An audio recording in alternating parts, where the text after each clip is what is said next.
This is News Bits on Internet Television International, reaching you from our Abuja studios in Nigeria. Hello and thanks for logging on. I am Oluchi Madu. In the news today, INEC reaffirms election date as January 8th. NLC threatens to strike over removal of petroleum subsidy. Southeast ASU staff protest in Enugu, and Lagos court nullifies NFF elections. All these and more when we come back.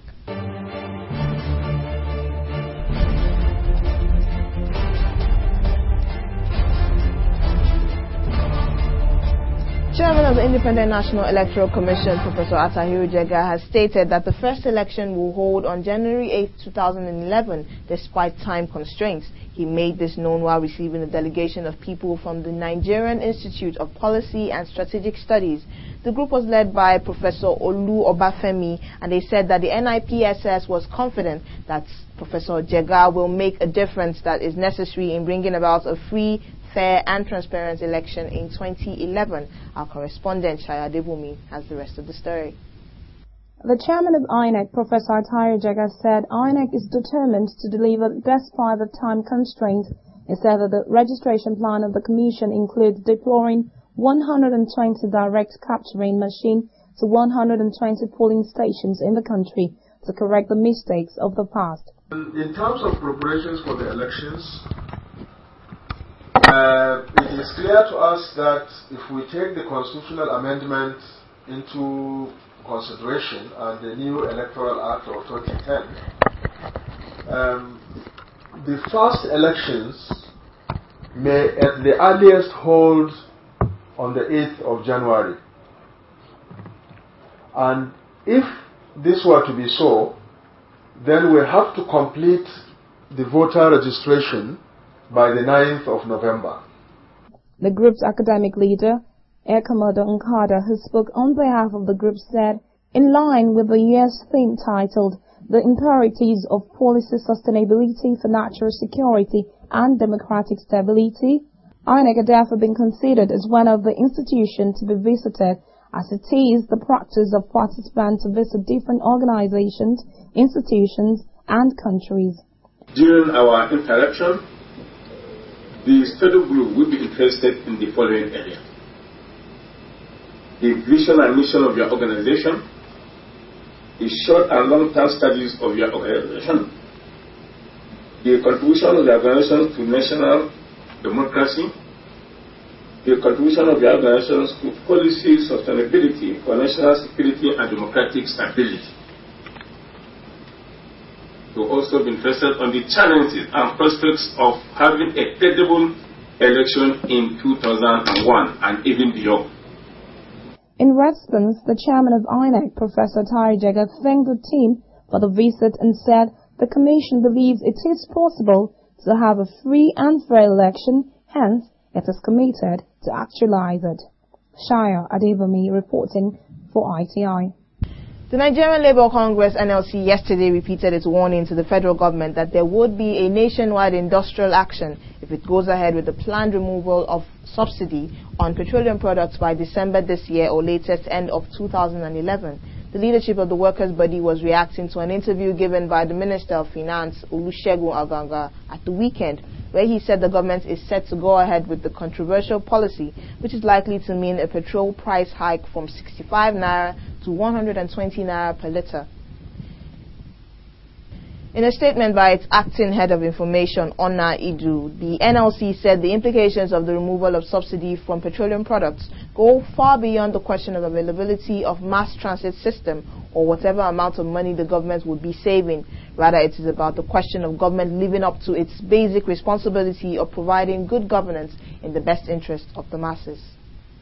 Members of the Academic Staff Union of Universities on Monday in Enugu staged a peaceful demonstration over the continued delay by the Southeast governors in implementing the renegotiated agreement which took effect from July 1st, 2009. The issues renegotiated were conditions of service in Nigerian universities, funding of Nigerian universities, university autonomy and academic freedom, and other matters connected with running the universities. A team of armed policemen prevented the angry lecturers from marching to the government house in Enugu, where they had scheduled to formally present their grievances to the chairman of the Southeast Governors Forum, Mr. Peter Obi, through the Enugu State Governor, Mr. Sullivan Chime.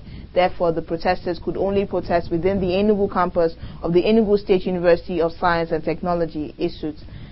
Addressing newsmen later, the chairman of the Strike Coordinating Committee in the Southeast State Universities, Dr. Victor Emmanuel Osodeke, said it was disheartening that the governors of the Southeast Zone had called on the federal government not to commit state university authorities in the salary agreements. And now for sports news, a federal high court in Lagos has voided the recently held elections of the Nigerian Football Federation (NFF). The court ordered all those occupying the affected offices on the basis of the said elections to vacate immediately. Justice Okon Abang also ordered the most senior administrative officer of the NFF to assume the management and running of the association until the proper election is conducted.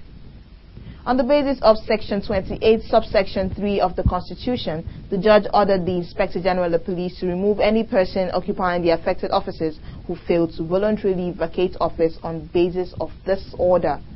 Justice Abang said his decision to annul the election was on the grounds that it was conducted despite a subsisting order of the court suspending the said election pending the determination of the suit by the registered trustees of the National Association of Nigerian Footballers, challenging its members' alleged exclusion from the election.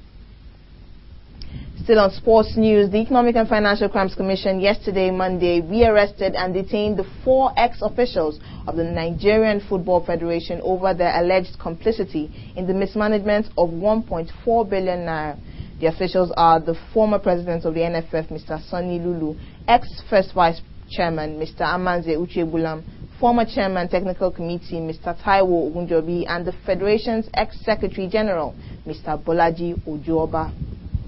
Sources say their arrest was preparatory to their arraignments before a federal high court in Abuja today, Tuesday, on charges relating to fraud and abuse of office. Lulu, Ogunjobi and Uchebulam were sacked by 9 out of the 13 members of the board of the NFF on July 4th, climaxing the crisis rocking the football house.